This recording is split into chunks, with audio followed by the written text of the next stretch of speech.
इस weekly digest का मकसद ये है कि इस हफ्ते में जो भी पढ़ा और सोचा गया उस पर बात की जाए और इसको रिकॉर्ड करके रखा जाए अपने दायमी हाफजे के लिए, लॉन्ग टर्म मेमोरी के लिए।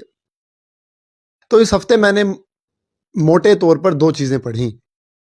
एक तो मोहम्मद हुसैन आज़ाद का मजमून शेख इब्राहिम ज़ौक़ के ऊपर, मजमून कहिए उसको खाका कहिए, खाका लफ्ज़ ज़्यादा बेहतर है। और दूसरा उपेंद्र नाथ अश्क, एक जो गुजरे हैं राइटर, उनका खाका मंटो के ऊपर, सादत हसन मंटो। तो ये दोनों ही खाके बहुत उम्दा लिखे गए। और मैं मोहम्मद हुसैन आज़ाद को तो मैं पहले से इस हवाले से जानता था कि ये एक उर्दू के बहुत बड़े लिखने वाले हैं। इन्होंने आब हयात लिखी है, which is his magnum opus. But the thing is कि मैंने आब हयात कभी पढ़ी नहीं, पर मैं इस बात से बाखबर था कि मोहम्मद हुसैन आज़ाद बड़े लिखने वाले हैं। तो उन्होंने जो शेख इब्राहिम ज़ौक़ पे खाका लिखा है उसने मुझे हैरान नहीं किया, क्योंकि वो अच्छा लिखा हुआ है। इनके अच्छा लिखने का एक जो मेरे मन में इम्प्रेशन पड़ा वो वहाँ से भी पड़ा कि जो पाकिस्तान के राइटर हैं अली अकबर नातिक ने एक अपनी तकरीर में कहा है कि वो खुद को सिर्फ 2-3 लोगों ही से नीचे मानते हैं नस्र लिखने के दर्जे में। एक उन्होंने पंडित रतन नाथ सरशार का नाम लिया, एक उन्होंने मोहम्मद हुसैन आज़ाद का नाम लिया, एक आध और नाम लिया होगा। तो मोहम्मद हुसैन आज़ाद को मैं इस हवाले से जानता था और बड़ा राइटर मानता था, तो मैं ज़्यादा हैरान नहीं हुआ। पर उपेंद्र नाथ अश्क, मुझे नहीं था आइडिया कि वो भी इतना दमदार लिखते हैं। क्या उन्होंने उम्दा मजमून लिखा है। ज़बान की रवानी के लिहाज से देखिए, ज़बान, और बड़ा मैं बहुत इम्प्रेस हुआ। तो जो पहला जो खाका है मोहम्मद हुसैन आज़ाद ने जो शेख इब्राहिम ज़ौक़ पे लिखा, वो पढ़ के मेरे मन में शेख इब्राहिम ज़ौक़ की इज्जत और ज़्यादा बढ़ गई, क्योंकि वो शख्स बहुत हम्बल बैकग्राउंड से उठा।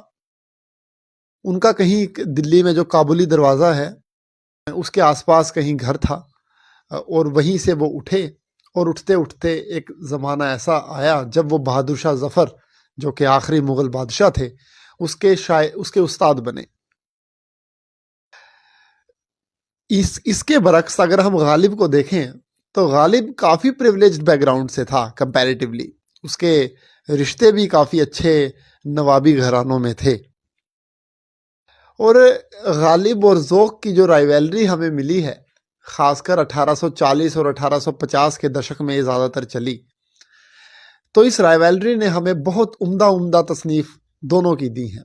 गालिब की ख़ासकर कम से कम 2 मिसालें ऐसी मिलती हैं जो इन लोगों ने एक दूसरे की राइवलरी में कही हैं। एक तो गालिब की वो मशहूर गज़ल कि हुआ है शह का मुसाहिब फिरे है इतराता, वगरना शहर में गालिब की आबरू क्या है। बड़े अच्छे ढंग से फिल्माया भी है इसको नसूरुद्दीन शाह के ऊपर गुलजार ने। जो गालिब सीरियल है वो यूट्यूब पे मिल जाता है फ्री में।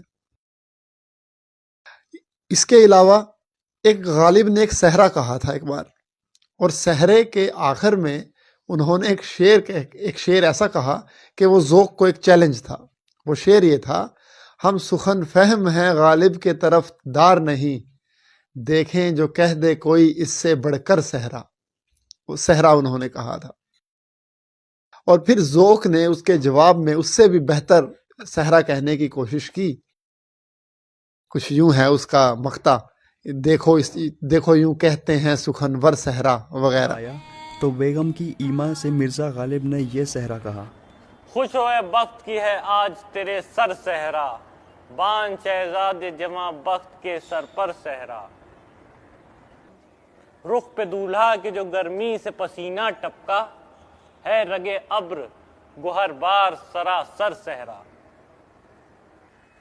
हम सुखन फहम हैं गालिब के तरफदार नहीं, देखें इस सहरे से कह दे कोई बेहतर सहरा। इसमें तो हम पर चश्मक है। गोया इसके मायने ये हुए कि सेहरे के बराबर कोई सेहरा कहने वाला ही नहीं।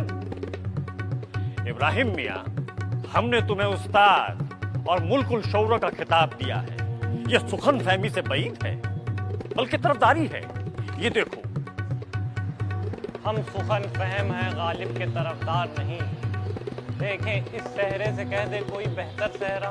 पीरो मुर्शिद, मैंने पढ़ लिया। उस्ताद अब तुम भी एक सेहरा कह दो। जी बहुत खूब।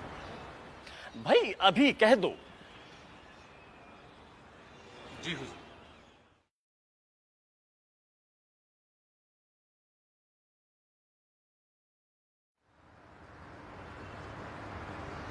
पीरो मुर्शिद,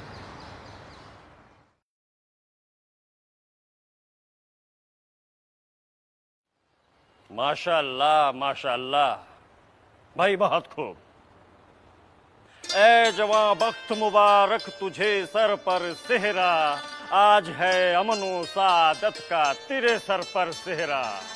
ताबिश हुस्न से मानिंद शुआए खुर्शीद, रुखे पुरनूर पे है तेरे मुनव्वर सेहरा। फिरती खुशबू से है इतराती हुई बादे बहार, अल्लाह अल्लाह रे फूलों का मुअत्तर सेहरा। रुनुमाई में तुझे दे माह खुर्शीद फलक, खोल दे मुंह को जो तू मुंह से उठा कर सेहरा। और जिसको दावा है, और जिसको दावा है सुखन का, ये सुना दे उसको, देख इस तरह से कहते हैं सुखनवर सेहरा। तो वो बड़ी उम्दा चीज थी। इसी तरह उपेंद्र नाथ अश्क ने जो मंटो पे लिखा है, आज अगर हम आज 2025 में बैठ के बात करें तो there is no comparison. Upendra Nath Ashk कहीं पीछे छूट गए हैं बहुत, और Manto is a shining glorious star of Urdu literature.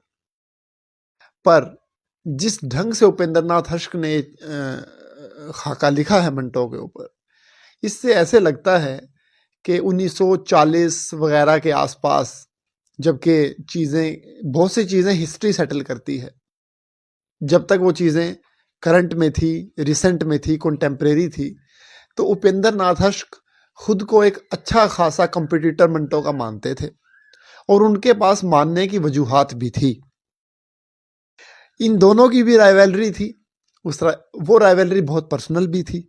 पूरा उसमें खाके में बहुत कुछ लिखा हुआ है मंटो के स्वभाव पे, उसके चिड़चिड़ेपन पे, और उस पे बहुत चीज़ों पे अश्क ने बातें करी हैं। पर इन दोनों की अदबी राइवलरी से जो चीज़ उर्दू लिटरेचर को हासिल हुई, वो दो कहानियां हैं।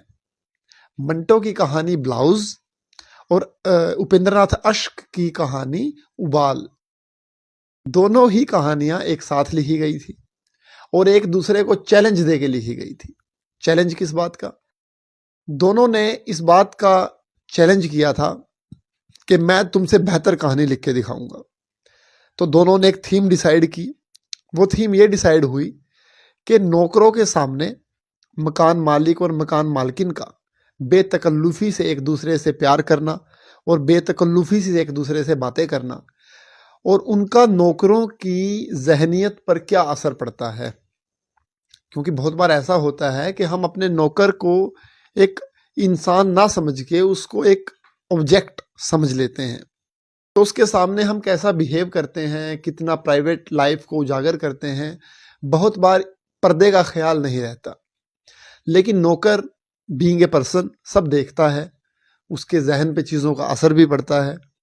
तो दोनों ने ही इस बारीक सी बात पर कहानियाँ लिखी, जो कि मैंने बताया। अश्क ने उबाल नाम की कहानी लिखी और मंटो ने ब्लाउज। मैंने दोनों ही कहानियाँ नहीं पढ़ी थी, तो इस हफ्ते मैंने ये दोनों कहानियाँ भी पढ़ी। रेख्ता पे दोनों मौजूद हैं वेबसाइट पे। तो मुझे दोनों कहानी अच्छी लगी। इस बात पे मैं नहीं जाऊंगा कि कौन सी ज़्यादा अच्छी लगी, because you know that is very difficult to say. पर अपने खाके में अश्क लिखते हैं कि उन्होंने मंटो से बेहतर कहानी लिखी, और अपने मुताबिक वो ये कहते हैं कि उनके जो यार दोस्तों का जो हल्का था, उन सब ने इस बात को तस्लीम किया कि अश्क की कहानी बेहतर है मंटो से। तो आप लोग भी पढ़िए, देखिए किसकी कहानी बेहतर है। तो अगर आप भी बताना चाहते हैं कि आपने इस हफ्ते क्या पढ़ा, क्या सोचा, तो ज़रूर आप कमेंट्स में बता सकते हैं, ताकि ये कॉन्वर्सेशन शुरू हो आइंदा जो अगले हफ्ते मैं रिकॉर्ड करूँगा तो ज़रूर मैं उसमें आपकी बात को भी शरीक करूँगा। उस पे कुछ सवाल जवाब हो, कोई कमेंट हो, तबसरा हो, करते हैं मिलके।